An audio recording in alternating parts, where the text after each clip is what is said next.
Hi, it's Dwyer, gamblersadvisory.com. Remember, the opinion you should follow should be your own. Just consider this video to be a second opinion from a complete stranger online. Let's recap some of what happened this weekend. I'm going to try to keep the video within 15 minutes. If I don't reach a fight within these 15, I'll make another video and I'll discuss that fight. First, this weekend, breaking news. Apparently, Victor Ortiz is splitting with his trainer, Danny Garcia. Now, that is huge news because many people expected Victor Ortiz to have a rematch with Josecito Lopez, right? Who, of course, is scheduled to fight Saul Alvarez. That rematch now is looking remote. I mean, keep in mind, when fighters change trainers, that's a significant stylistic change, right? I would not expect Julio Cesar Chavez Jr. right before fighting Sergio Martinez to part ways with Freddie Roach, right? The change would be too big. Most fighters outside of Alexander Povetkin prefer the continuity of having a trainer, feeling comfortable with the strategy, feeling comfortable with the training camp, feeling comfortable with the guidance between rounds, right? You don't want to just meet a guy and say, oh, by the way, I'm about to have the biggest fight of my career. So that by itself makes this noteworthy. Let me go further. You know, Ortiz is a unique talent. As longtime viewers know, I feel that with the right approach, Ortiz would have a shot against Floyd Mayweather because he has certain physical gifts in combination that you don't find that often in the sport. First, Ortiz hits hard with both hands, right? Ortiz is a southpaw. I believe outside the ring he might be right-handed, right? He hits hard with both hands. Ortiz actually combines that with leg speed, and Ortiz, unlike many in boxing, can literally lead with his power hand. In other words, he has physical tools that are reminiscent of Jean Pascal, right? And so one wonders why Ortiz hasn't decided to fight an ambush style when fighting an older 35-year-old who, quite frankly, doesn't move as well as he used to, and who, you know, despite outlanding his opponents, will often throw fewer punches than his opponents, right? I thought Ortiz had an outside shot against Floyd when they fought. I thought Ortiz used the wrong strategy. Now that he's changing trainers, maybe a trainer other than Danny Garcia is going to lead Victor in a different direction, toward a different set of his talents. Because the strategy he employed against Floyd, trying to charge Floyd, trying to back him up to the ropes, that was foolhardy because you don't try to charge and back up to the ropes a rope-a-doper who's a counterpuncher. That would be as silly as Escovedo having a strategy this weekend against Adrian Broner of just trying to back Adrian Broner up against the ropes. That's where Broner wants to be. That's where Floyd Mayweather wants to be. Right? Now, if you're a Miguel Cotto and you only have a left hand, I understand that that's the strategy you're going to use. But if you're an ambidextrous Victor Ortiz, Ortiz should have had the presence of mind to fight a different fight. Pay attention to Ortiz. Keep in mind, the rematch against Andre Berto is still out there once we get by the Berto issues with the State Commission. And keep in mind, if Josecito Lopez upsets Saul Alvarez, I believe Victor Ortiz has a contractual right to fight him again. Given that Ortiz is changing trainers, who knows what Ortiz would show up for that fight, right? And of course, people don't realize this, but Ortiz fought Amir Khan in the amateurs, and Khan beat him. Now, Khan is thinking about moving up to 147.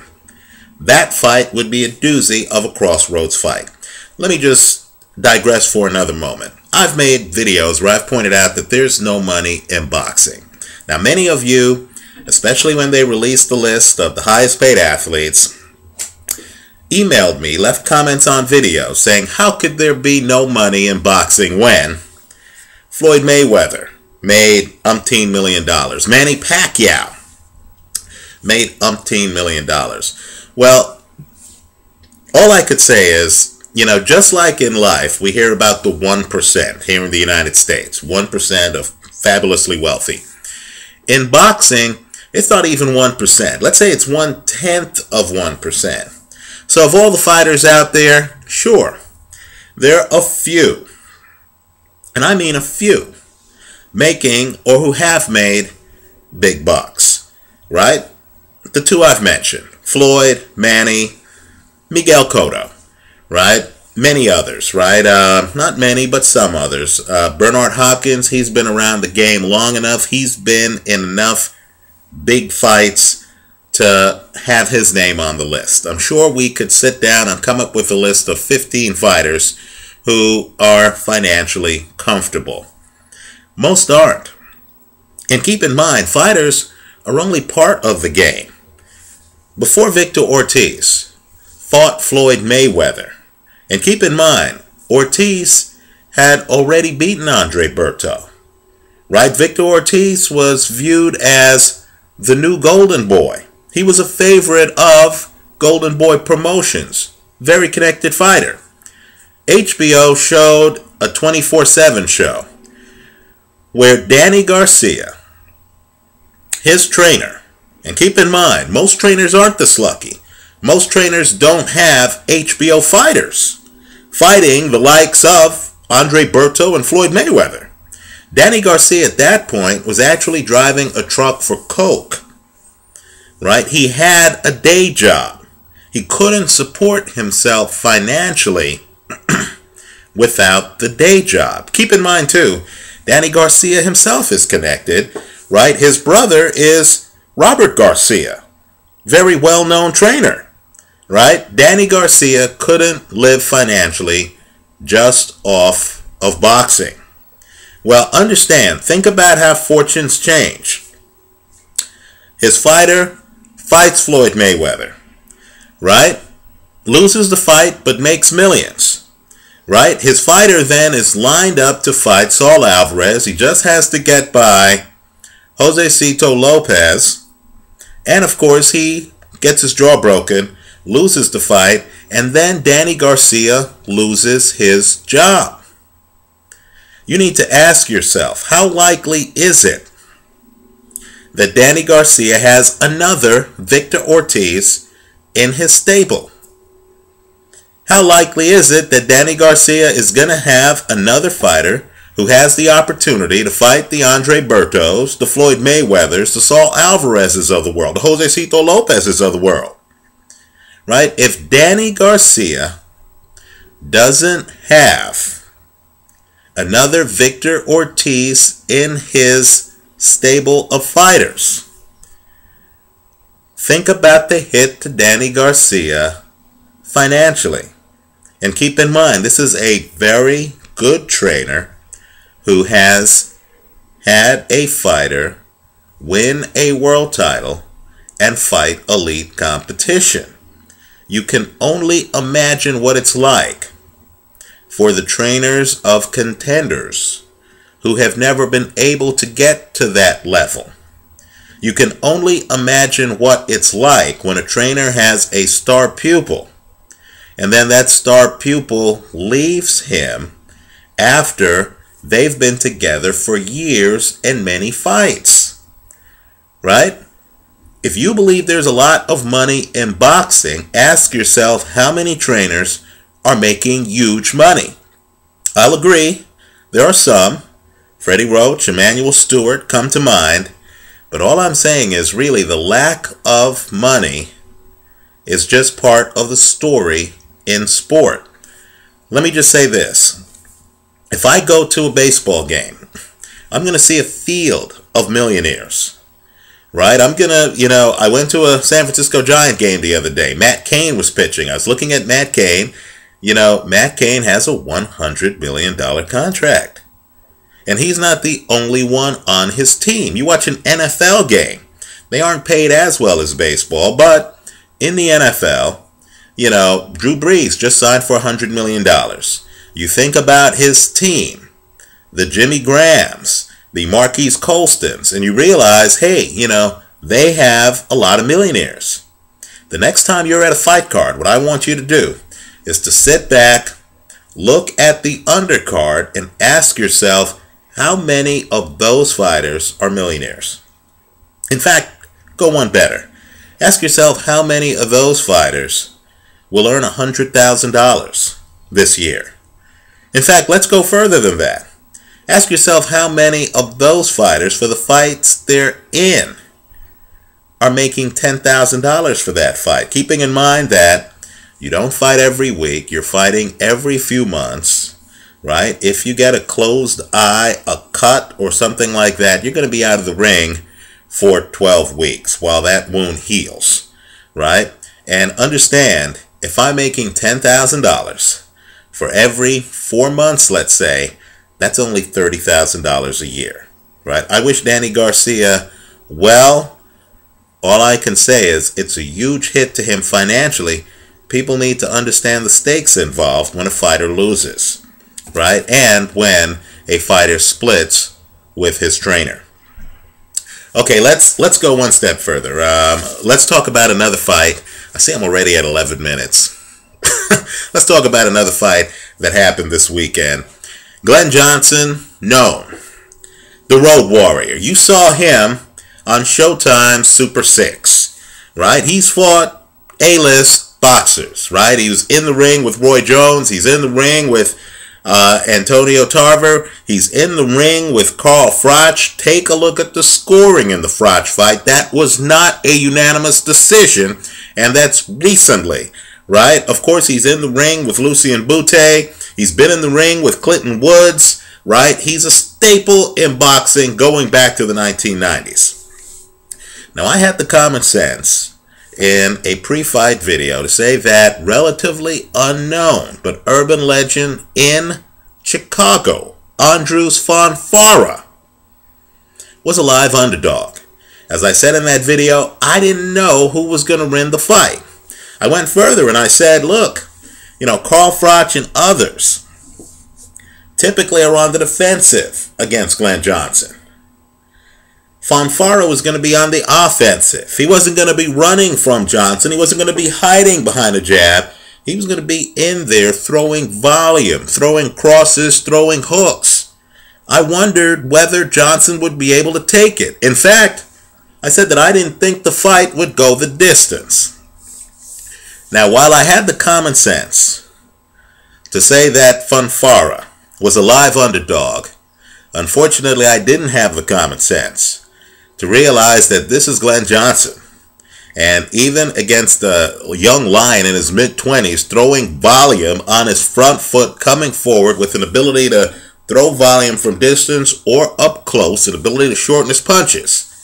Somehow Glenn Johnson, against that kind of opponent, even a diminished Glenn Johnson, and Johnson in his last few fights, quite frankly, has looked diminished. Look at the scoring margin in the Bute fight. I thought Johnson might get knocked out. A good friend of mine texted me after I made the video and said, nobody knocks out Glenn Johnson.